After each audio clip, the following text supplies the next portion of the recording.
Assalamualaikum warahmatullahi wabarakatuh. Kepada anak-anakku sekalian, siswa-siswi atau murid baru di MTS Yakti Tegarjo yang saya cintai. Di sini dalam kegiatan Matsama secara daring, saya untuk mengamati tentang organisasian dan prestasi madrasah yang pernah dicapai. Dalam hal ini saya hanya akan menyampaikan untuk 2 atau 3 tahun terakhir, atau saya sampaikan dari tahun-tahun sebelumnya karena membutuhkan waktu yang tidak sedikit. Untuk itu langsung saja kita masuki materi keorganisasian. Dalam hal ini perlu saya sampaikan terlebih dahulu bahwa di negara Indonesia setiap lembaga pendidikan sekolah menengah, baik itu pertama maupun menengah atas, diwajibkan untuk memiliki organisasi siswa. Dalam hal ini organisasi siswa intrasekolah atau disingkat OSIS, yang bertujuan untuk melatih kepemimpinan,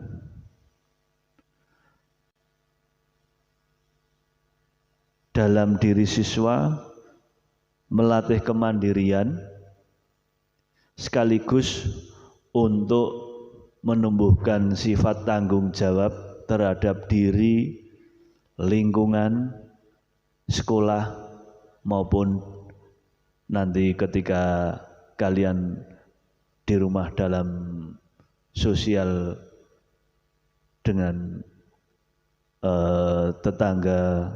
tetangganya, maupun kalian yang nanti setelah dari madrasah pulang ke pondok nanti bisa memiliki sifat yang lebih baik, lebih terpuji, dan tentu saja lebih bertanggung jawab terhadap diri dan lingkungannya. Nah, di madrasah kita juga ada organisasi itu karena kita lembaga pendidikan menengah pertama, di mana organisasi OSIS kita itu bersandarkan kepada religiusitas, atau karena kita madrasah sanawiyah yang notabene sekolah agama, berbasis agama. Untuk itu nanti dalam keorganisasian maupun dalam kegiatan kita bersandar kepada keyakinan kita, dalam hal ini adalah agama Islam. Nah,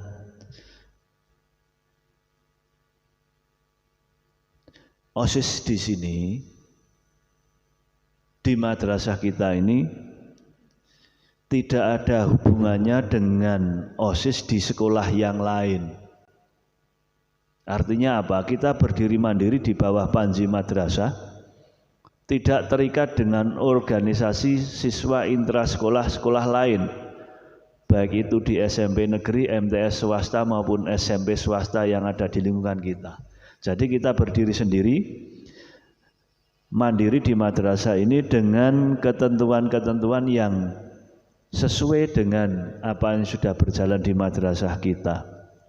Artinya ada tahapan-tahapan tertentu sebelum mungkin nanti salah satu atau beberapa dari kalian, dan tentunya untuk setiap kelas nanti ada yang wajib masuk anggota OSIS, terutama untuk perwakilan kelas. Artinya pengurus kelas yang diberi mandat oleh teman-temannya diwakilkan atau mewakili teman-temannya nanti harus ada dalam selanjutnya. Dalam kegiatan OSIS ini tentunya ada sesuatu yang harus ditata, baik itu dalam proses maupun dalam pelaksanaan kegiatan. Di antaranya adalah penyiapan perangkat OSIS. Jadi sebelum dibentuk pengurus OSIS, setelah kalian memasuki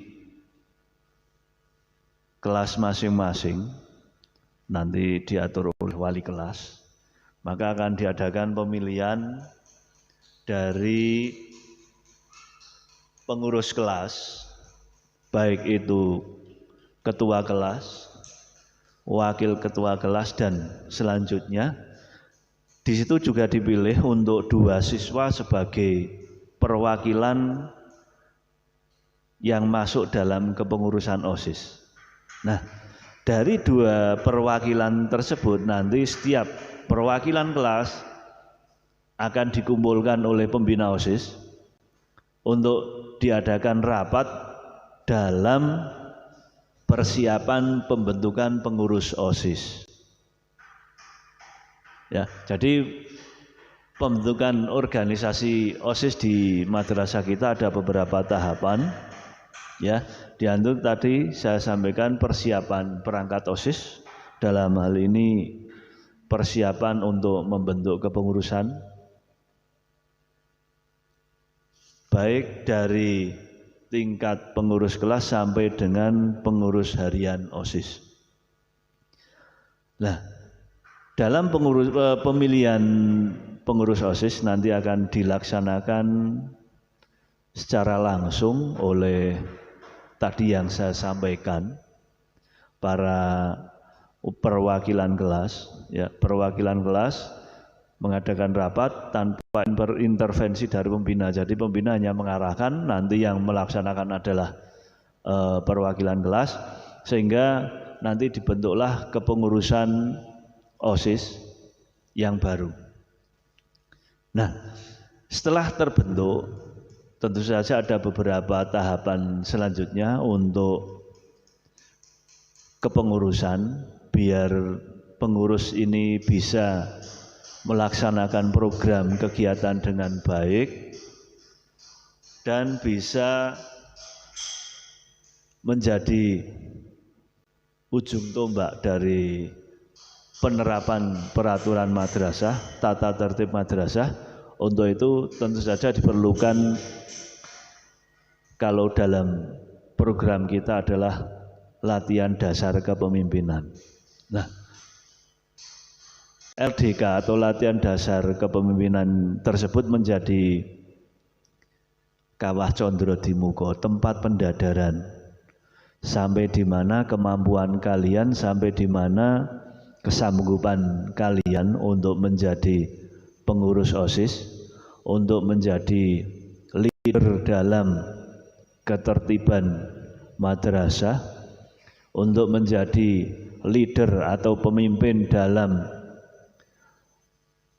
penegakan peraturan madrasah berkaitan dengan kegiatan kesiswaan setiap hari. Ya, setiap kegiatan siswa tiap hari, baik itu dari sisi kedisiplinan, dari sisi ketakwaan dan sebagainya.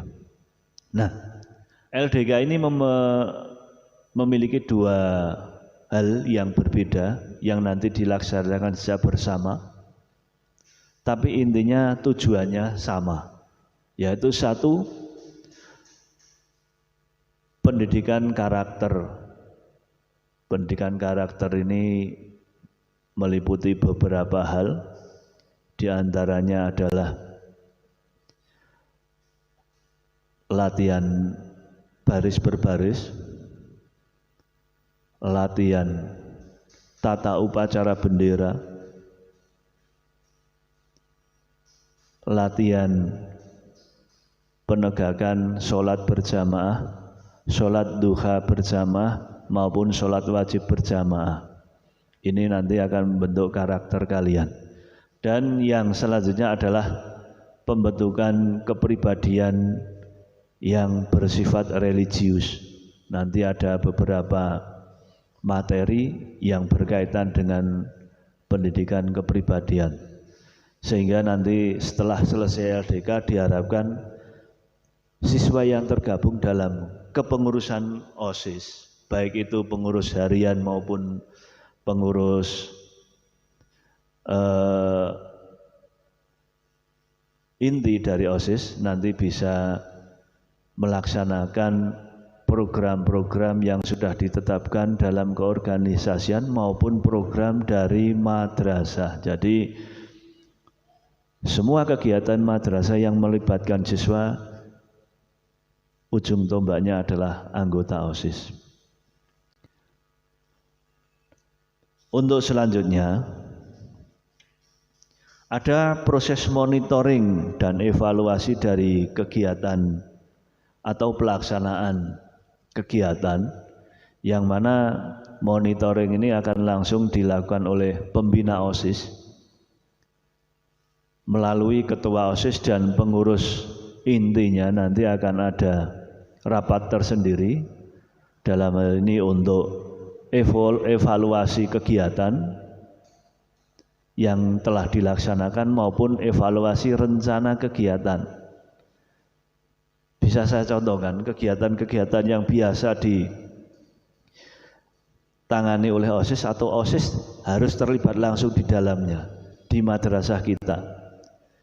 Tapi ini dalam situasi tidak seperti sekarang, artinya tidak dalam kondisi pandemi.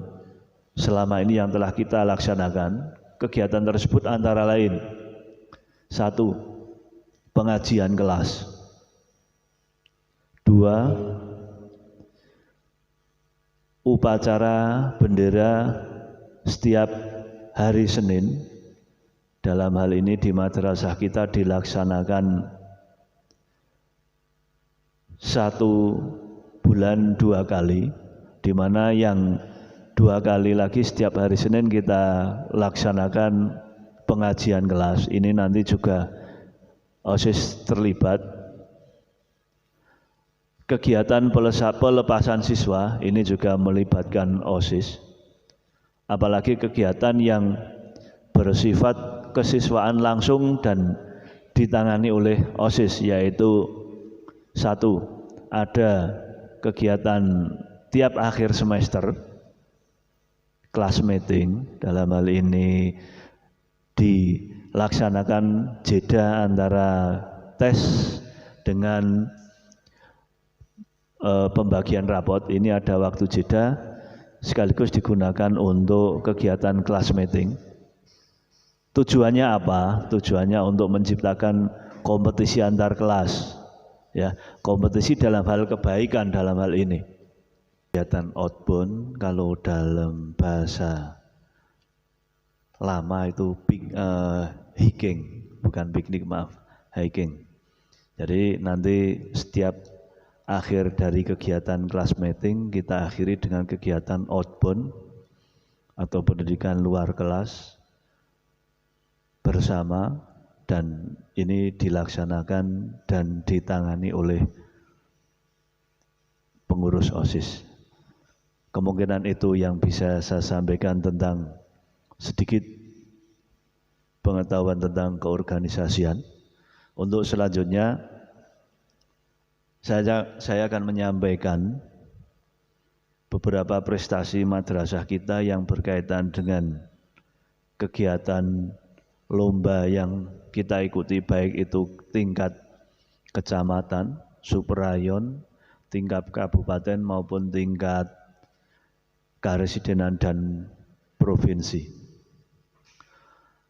Untuk tingkat kecamatan Tegalrejo di tahun 2018-2019 ini kita mengikuti kegiatan lomba dalam rangka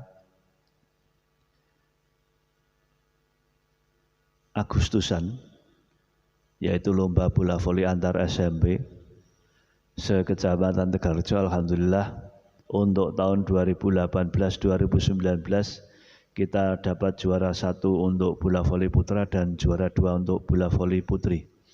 Sedangkan untuk tingkat kecamatan tahun 2019-2020 kita memperoleh juara 1 untuk bola voli putra dan juara 1 untuk bola voli putri. Sedangkan untuk tingkat suprayon pada tahun 2018-2019 kita dapat juara 2 sepak takraw putra Kejurda tingkat suprayon Tegarjo dan juara 2 sepak takraw putri tingkat suprayon 06 Tegarjo. Sedangkan untuk tahun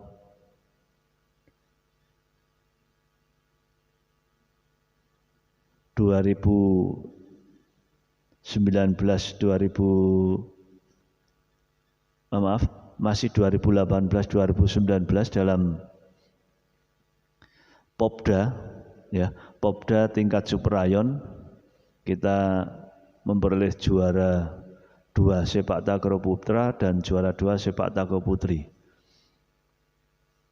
Juara 1 sepak takraw putra dan juara 2 sepak takraw putri. Dan untuk bola voli putra kita dapat juara 2 untuk tahun 2018-2019. Sedangkan untuk tingkat Kabupaten Magelang, Kejurda kita dapat juara 2 lari 400 meter putri, juara 3 lari 800 meter putri, juara 3 estafet putri di Kejurda Kabupaten Magelang. Untuk sepak takraw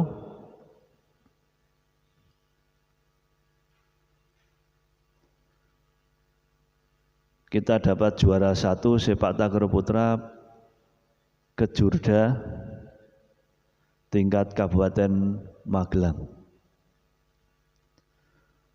Untuk Popda kita dapat juara lari 500 meter tingkat Kabupaten Magelang. Sepak takraw kita juara 1 untuk putra. Bola voli kita dapat juara 2 dengan mengirimkan 3 atlet untuk Kabupaten Magelang. Putri kita mengirimkan 2 atlet, kita dapat juara 3 bola voli tingkat Kabupaten Magelang. Untuk tenis meja kita dapat juara 1 di Porsema tingkat tingkat Jawa Tengah untuk putri tahun 2018-2019. Sedangkan untuk tahun 2019-2020 kita dapat juara 1 Kejurda sepak takraw putra tingkat suprayon Tegalrejo, juara 1 Kejurda sepak takraw putra tingkat suprayon 06 Tegalrejo. Kemudian kita dapat juara 2 Kejurda bola voli putri tingkat suprayon Tegalrejo. Untuk tahun 2019-2020 sepak takraw kita dapat juara putra tingkat Kabupaten Magelang dan juara 3 putri tingkat Kabupaten Magelang. Untuk bulu tangkis kita dapat juara 3 putri Kejurda Kabupaten Magelang. Selanjutnya juara 2 tenis meja putri Kejurda Kabupaten Magelang. Juara pertama sepak takraw putra Kabupaten Magelang dan juara 2 sepak takraw Popda Kabupaten Magelang. Untuk Kejurprov sepak takraw kita dapat juara 3 untuk putra dan juara 3 putri untuk 2019 dan 2020. Sedangkan untuk 2021 karena masa pandemi maka olahraga yang dilombakan maupun kejuaraan yang lain bersifat virtual. Kita dapat juara 2 untuk lomba HUP sepak takraw putra tingkat Kabupaten Magelang dan medali perunggu untuk Oskanu ya, Oskanu pelajaran ke-NU-an kita dapat medali perunggu tingkat Jawa Tengah.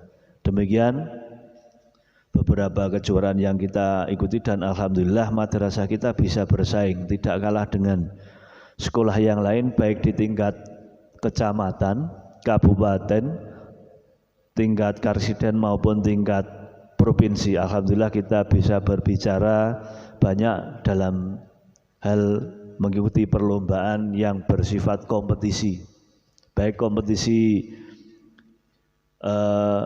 penuh maupun sistem setengah kompetisi, kita bisa bersaing dengan sekolahan yang lain. Demikian apa yang bisa saya sampaikan, mungkin bisa jadi masukan dan bahan bagi kalian sebelum kalian masuk ke madrasah ini secara penuh, dalam artian nanti setelah masa pandemi ini berakhir, dan semoga segera berakhir sehingga kita bisa melaksanakan pembelajaran secara normal kembali. Demikian yang bisa saya sampaikan. Apabila ada kesalahan maupun kekurangan, saya mohon maaf. Assalamualaikum warahmatullahi wabarakatuh.